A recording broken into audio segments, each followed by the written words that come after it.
salam dan bahagia. Perkenalkan, kami dari kelompok 1 akan mempresentasikan hasil diskusi kami yang bertema prinsip-prinsip etis dalam bisnis dan etika taman siswa. Kami beranggotakan 3 orang. Yang pertama, Luciana Angelina Pude, Cecilia Stefani Varlela, dan saya sendiri, Fordianus Kurnabeda.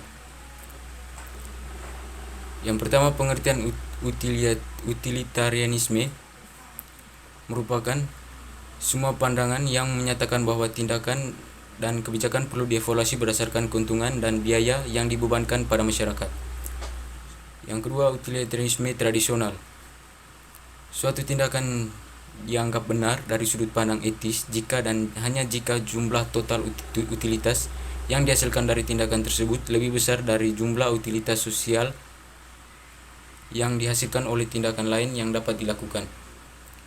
Yang ketiga, masalah pengukuran. Hambatan yang dihadapi saat menilai utilitas seperti yang pertama, bagaimana nilai utilitas dari berbagai tindakan yang berbeda pada orang yang berbeda dapat diukur dan perbandingkan. Yang kedua, biaya dan keuntungan tampak sulit dinilai. Yang ketiga, banyaknya keuntungan dan biaya dari suatu tindakan tidak dapat diprediksi, maka penilaian tidak dapat dilakukan dengan baik. Yang keempat, masih belum jelas apa yang bisa dihitung sebagai keuntungan dan yang dihitung sebagai biaya. Yang keempat, masalah hak dan keadilan. Yang pertama, suatu tindakan dianggap benar dari sudut pandang etis jika tindakan tersebut dinyatakan dalam peraturan moral yang benar. Yang kedua, sebuah peraturan moral dikatakan benar jika jumlah utilitas total yang dihasilkan jika semua orang yang mengikuti peraturan tersebut lebih besar dari jumlah utilitas total yang diperoleh jika semua orang yang mengikuti peraturan moral alternatif lainnya. Yang kelima, konsep hak. Hak moral memiliki 3 karakteristik penting yang memberi fungsi pemungkinan dan perlindungan antara lain. Yang pertama, hak moral erat kaitannya dengan kewajiban. Yang kedua, hak moral memberikan otonomi dan kesetaraan bagi individu dalam mencari kepentingan mereka. Yang ketiga, hak moral memberikan dasar untuk membenarkan tindakan yang dilakukan seorang dan melindungi orang lain. Baik, saya akan melanjutkan slide 5, hak positif dan negatif. Di mana hak positif tidak hanya memberikan kewajiban negatif, namun juga mengimplikasikan bahwa pihak lain memiliki kewajiban positif pada si pemilik, hak untuk memberikan apa yang diperlukan untuk dengan bebas untuk mencari kepentingannya. Hak negatif di mana dapat digambarkan dari fakta bahwa hak termasuk di dalamnya dapat didefinisikan sepenuhnya dalam kaitannya dengan kewajiban dengan orang lain untuk tidak ikut campur dalam aktivitas tertentu dari orang yang memiliki hak tersebut.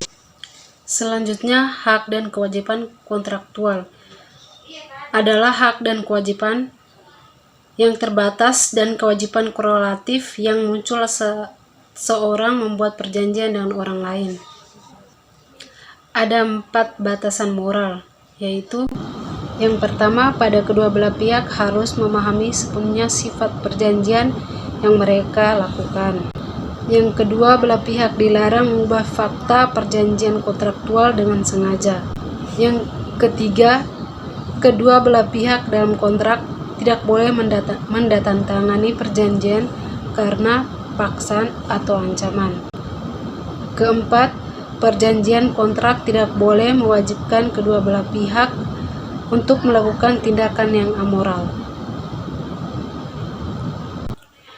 Dasar hak moral. Teorika didasarkan pada prinsip moral yang ia sebut perintah kategoris dan yang mewajibkan semua orang diperlukan sebagai makhluk yang bebas dan sederajat. Ada 2 kategoris mencakupi. Yang pertama, universalitas, yaitu alasan seseorang melakukan suatu tindakan haruslah alasan yang dapat diterima semua orang setidaknya dalam prinsipnya. Yang kedua, reversibilitas merupakan alasan seseorang melakukan suatu tindakan haruslah alasan yang bisa diterima jika lain menggunakan bahkan sebagai dasar dari bagaimana mereka memperlakukan dirinya. Iya, kita masuk pada keadilan dan kesamaan. Jadi, ada 4 keadilan. Yang pertama itu keadilan distributif. Nah, keadilan distributif ini dia terbagi atas beberapa keadilan. Nah, yang pertama itu keadilan egalitarian.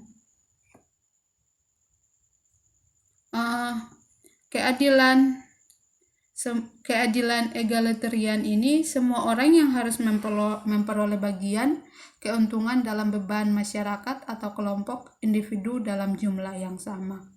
Terus keadilan kapitalisme itu keuntungannya harus kita distribusikan sesuai dengan nilai kontribusi yang diberikan kepada individu, masyarakat, kelompok, atau tugas kelompok, atau pertukaran. Kita masuk pada keadilan sosialisme. Itu beban yang haruslah didistribusikan sesuai dengan kemampuan atau keuntungan yang harus didistribusikan sesuai dengan kebutuhan mereka. Terus yang keempat itu keadilan libertarisme, dari setiap orang yang sesuai dengan apa yang dia pilih, bagi setiap orang yang sesuai apa yang dia pilih sendiri dari diri mereka sendiri, kemungkinan atau dibantu dengan orang lain itu dipilih orang lain yang biasa yang telah mereka berikan sendiri sebelumnya, yang belum diperbanyak atau dialihkan. Seperti itu. Keadilan sewajarnya.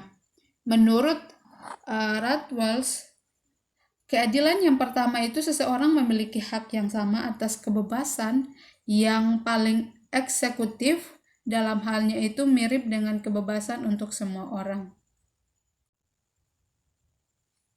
Ya, jadi menurut kewajaran yang kedua itu keadilan sosial ekonomi itu diatur sedemikian rupa sehingga mampu memberikan keuntungan terbesar bagi orang-orang yang beruntung atau jabatannya terbuka bagi semua orang berdasarkan prinsip hak atas apa yang dia peroleh atau dia memperoleh kesempatan.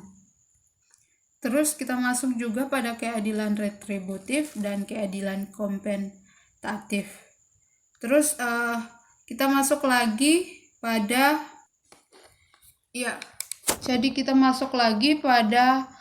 etika memberi perhatian. Jadi di sini ada 2 etika. Yang pertama itu parsialitas dan perhatian. Itu etika yang pertama. Sedangkan etika yang kedua itu hambatan dalam etika perhatian.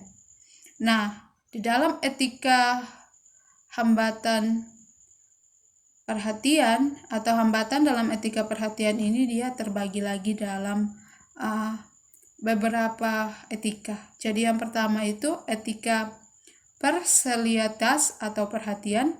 Yang kedua itu hambatan dalam etika perhatian. Terus yang ketiga itu prinsip moral alternatif. Terus yang keempat itu sikap kebaikan. Terus yang kelima itu kebaikan moral. Terus yang keenam juga ada tindakan kebaikan dan institut. Yang keenam itu kebaikan dan prinsip. Terus kita masuk juga pada etika kemahasiswaan. Jadi menurut Ki Hajar Dewantara ada beberapa ajaran. Yang pertama itu etika dari pendidikan. Nah, etika dari pendidikan itu seperti biasanya dari keluarga, masyarakat, seperti itu. Terus kita masuk juga pada Rothwell. Keadilan yang pertama itu seseorang memiliki hak yang sama atas kebebasan yang paling eksekutif, dalam halnya itu mirip dengan kebebasan untuk semua orang.